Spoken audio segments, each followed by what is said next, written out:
Hello friends, मैं Jitendra Sharma GS for competition में आपका स्वागत करता हूं। और आज हम लोग मोहम्मद गौरी से रिलेटेड 15 क्वेश्चन पर डिस्कस करने जा रहे हैं। फ्रेंड्स, ये 15 क्वेश्चन ऐसे क्वेश्चन हैं, अगर आप इन क्वेश्चन को याद कर लेते हैं तो मान के चलिए कि आपके एग्जाम में यहीं से एग्जामिनर क्वेश्चन पूछेगा। फ्रेंड्स, इसको अच्छी तरह से याद कर लें, कहीं पर भी आपको कोई प्रॉब्लम नहीं होगी। चलिए स्टार्ट करते हैं। पहला क्वेश्चन है, Mohammad Ghori was the ruler of which region, यानी मोहम्मद गौरी किस क्षेत्र का शासक था। चार ऑप्शन आपके सामने हैं, गजनी, बी अरब, सी सिंध और डी बलूचिस्तान।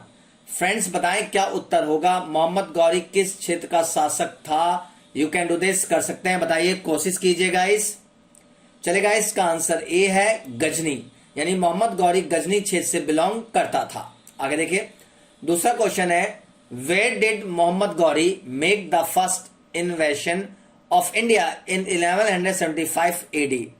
दूसरा क्वेश्चन कह रहा है कि 1175 ईस्वी में मोहम्मद गौरी ने भारत पर पहला आक्रमण कहां पर किया था। चार ऑप्शन आपके सामने हैं। पहला ऑप्शन है दिल्ली, दूसरा ऑप्शन है मेवाड़, तीसरा ऑप्शन है आपके सामने मुल्तान और चौथा ऑप्शन है सौराष्ट्र। फ्रेंड्स, बताएं क्या उत्तर होगा आपके अकॉर्डिंग। सबसे पहले कहां पर अटैक किया गया था। चले गाइस, इसका आंसर सी है मुल्तान। 1175 ईस्वी में मोहम्मद गौरी ने मुल्तान क्षेत्र पर अटैक किया और मुल्तान क्षेत्र को जीतकर अपने साम्राज्य में मिला लिया था। अतः इस दृष्टिकोण से इसका उत्तर सी होगा, मुल्तान।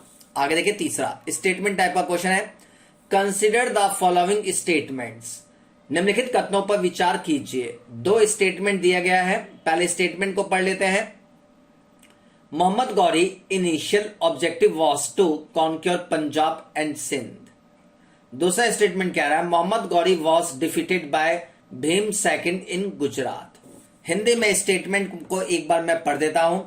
पहला स्टेटमेंट कह रहा है हिंदी में, मोहम्मद गौरी का प्रारंभिक उद्देश्य पंजाब और सिंध को जीतना था। दूसरा स्टेटमेंट कह रहा है, मोहम्मद गौरी गुजरात में भीमदत्ते से पराजित हुआ था। फ्रेंड्स, दोनों स्टेटमेंट आई होप समझ में आ गया हो। इसके अकॉर्डिंग आपको आंसर बताना है। The correct answer from above is, उपरोक्त में से सही उत्तर है ओनली फर्स्ट, यानी केवल एक, ओनली सेकंड केवल दो, बोथ 1 एंड 2, एक और दो दोनों सही है, नाइदर फर्स्ट नॉट सेकंड, ना ही एक और ना ही दो। फ्रेंड्स, बताएं क्या उत्तर होगा। स्टेटमेंट के अकॉर्डिंग आपको आंसर देना है, बहुत ही महत्वपूर्ण है क्वेश्चन ये, कोशिश कीजिए। चले गाइस, इसका आंसर सी है, एक और दो दोनों ही स्टेटमेंट सही है। अगर हम मोहम्मद गौरी की बात करें, जब मोहम्मद गौरी ने भारत पर अटैक किया था तो मोहम्मद गौरी का प्रारंभिक उद्देश्य पंजाब और सिंध के क्षेत्र को जीतना था और इसने 1175 में मुल्तान क्षेत्र को जीत भी लिया था, लेकिन आगे चलकर इसने पंजाब और सिंध पर नियंत्रण को रखते हुए इसने गुजरात पर अटैक किया था। अतः गुजरात में भीम सेकंड से पराजित हुआ था और ये चालुक्य शासक थे। आगे चलिए, चौथा क्वेश्चन कह रहा है, Tarain war was fought between Mohammad Ghori and Prithviraj Chauhan over which region, यानी कह रहा है मोहम्मद गौरी और पृथ्वीराज चौहान के बीच किस क्षेत्र को लेकर तराइन का युद्ध हुआ था। चार ऑप्शन आपके सामने हैं।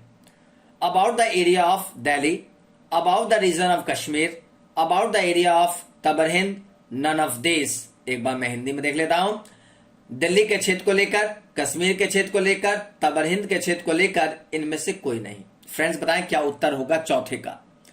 चलिए गाइस, इसका आंसर सी है, तबर हिंद के क्षेत्र, यानी भटिंडा का क्षेत्र, जिसे तबर हिंद का क्षेत्र भी कहा जाता है। इसे तबर हिंद के क्षेत्र पर नियंत्रण को लेकर पृथ्वीराज चौहान और मोहम्मद गौरी के बीच में तराइन का युद्ध हुआ था।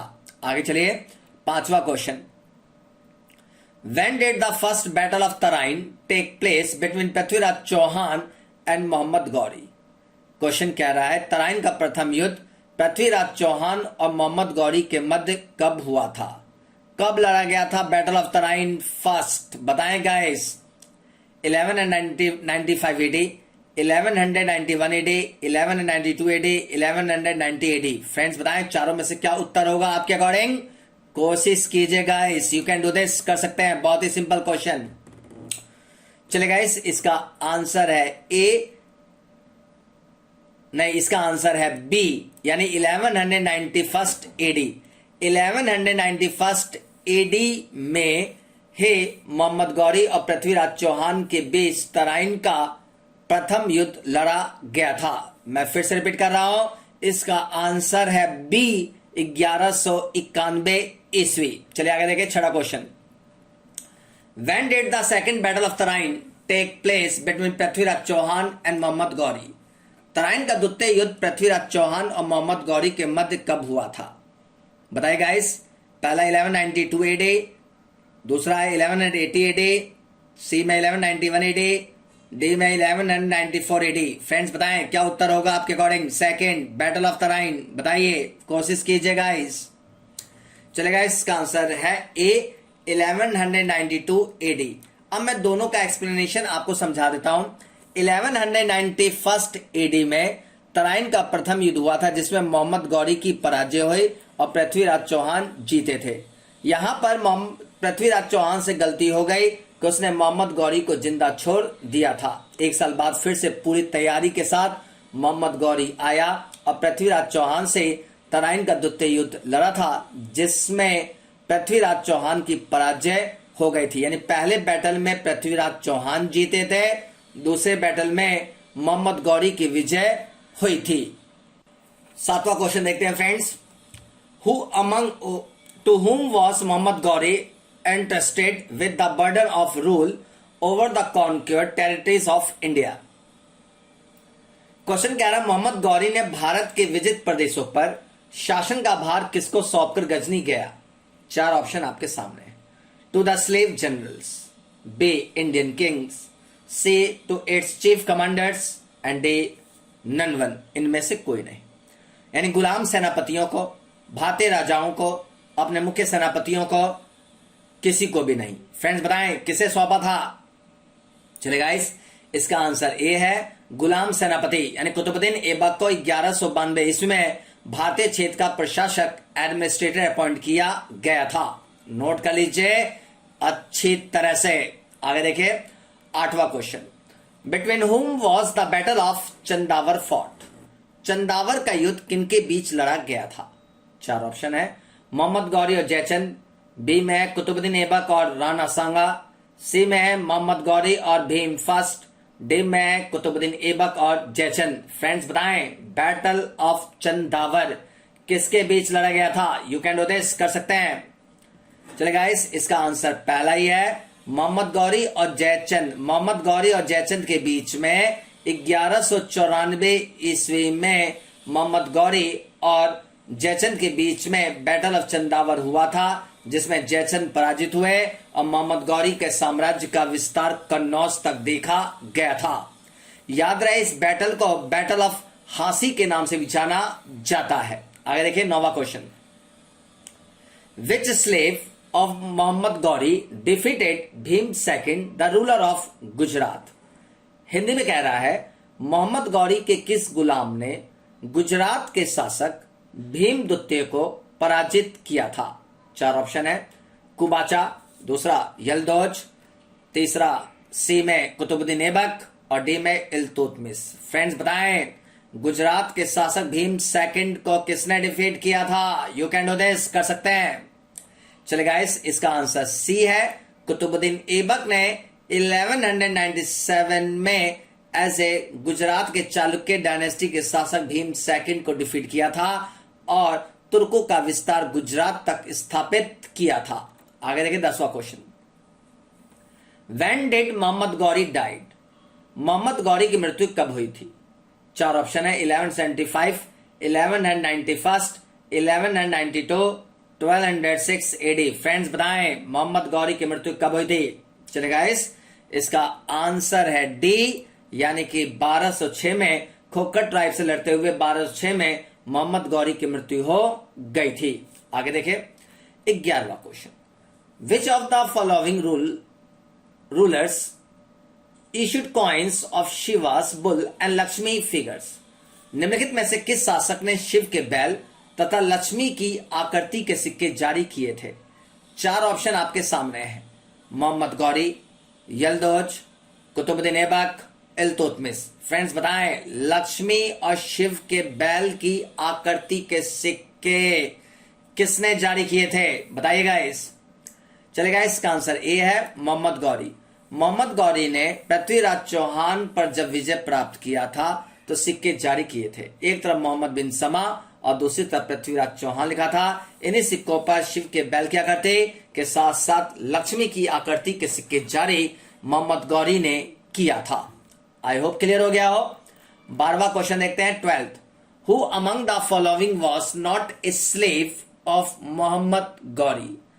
निम्नलिखित में से कौन मोहम्मद गौरी का दास नहीं था? क्वेश्चन को ध्यान से देखिए। Who among the following was not a slave of Mohammad Ghori? निम्नलिखित में से कौन मोहम्मद गौरी का दास नहीं था? चार ऑप्शन है, कुबाचा, यल्दौज, कुतुबुद्दीन ऐबक और day Iltutmish.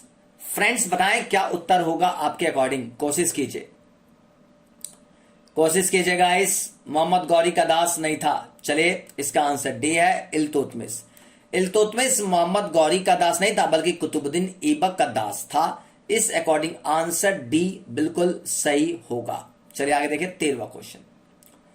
Whose court poet was Hasan Jami and Fakhr e Mudabbir? Hasan Jami और फक्र ए मुदबिर किसके दरबारी कवि थे? चार ऑप्शन है, कुतुबुद्दीन ऐबक, बे इल्तुतमिश, सी बलबन, डे अलाउद्दीन खिलजी। फ्रेंड्स बताएं चारों में से क्या उत्तर सही होगा आपके अकॉर्डिंग? हसन जामी और फक्र मुदबिर, बताइए किसके दरबारी कवि थे? चले गाइस, इसका आंसर है ए, कुतुबुद्दीन ऐबक। कुतुबुद्दीन ऐबक के दरबार में ही हसन जामी और फक्र मुदबिर जैसे दरबारी कवि रहा करते थे। चलिए 14वां question. Who among the following came to India with saint Mohammad Ghori? निम्नलिखित में से कौन संत मोहम्मद गौरी के साथ भारत आए थे? बहुत ही महत्वपूर्ण क्वेश्चन, रट जाओ इस क्वेश्चन को तो भाई, बार बार पेपर में क्वेश्चन पूछता है। ए शेख मोइनुद्दीन चिश्ती, बे मिनहाज उस सिराज, सी में फक्र मुदबिर, डी में निजामुद्दीन औलिया। फ्रेंड्स बताएं क्या उत्तर होगा आपके अकॉर्डिंग। कोशिश कीजिए, कौन मोहम्मद गौरी के साथ भारत आया था? यू कैन डू दिस, कर सकते हैं। चलिए, इसका आंसर ए है, शेख मोइनुद्दीन चिश्ती मोहम्मद गौरी के साथ ही भारत आए थे। इसी शेख मोइनुद्दीन चिश्ती का बात करें तो ये बहुत ही फेमस सूफी संत रहे हैं जो मोहम्मद गौरी के साथ भारत की यात्रा इन्होंने किया था। आगे देखिए 15वां question. Which dynasty was founded after the death of Mohammad Ghori? Mohammad Ghori की मृत्यु के बाद किस वंश की स्थापना हुई थी? चार ऑप्शन है, slave dynasty, Khilji dynasty, Tughlaq dynasty, none of this. Friends बताएं, बहुत ही आसान क्वेश्चन। चलेगा, इसका आंसर ए है, गुलाम वंश, यानी जिसे इलबरी और मामलुक डायनेस्टी के नाम से भी जानते हैं। इस वंश की स्थापना कुतुबुद्दीन ऐबक ने किया था मोहम्मद गौरी की मृत्यु के बाद।